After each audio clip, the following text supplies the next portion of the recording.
කැනඩාවේ මිනිස්සු ක්‍රීඩාවලට හරිම කැමති. අපි බලමු කැනඩාව තුළ ජනප්‍රිය ක්‍රීඩා පහක් ගැන. අංක 1 අයිස් හොකි. කැනඩාවේ අංක 1 ක්‍රීඩාව තමයි අයිස් හොකි.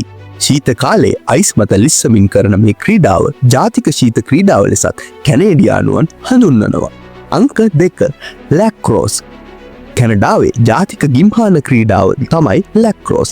මේක ඉන්දියානු සම්භවයක් තියෙන කණ්ඩායම් ක්‍රීඩාවක්. අංක 3 කැනේඩියානු පාපන්දු.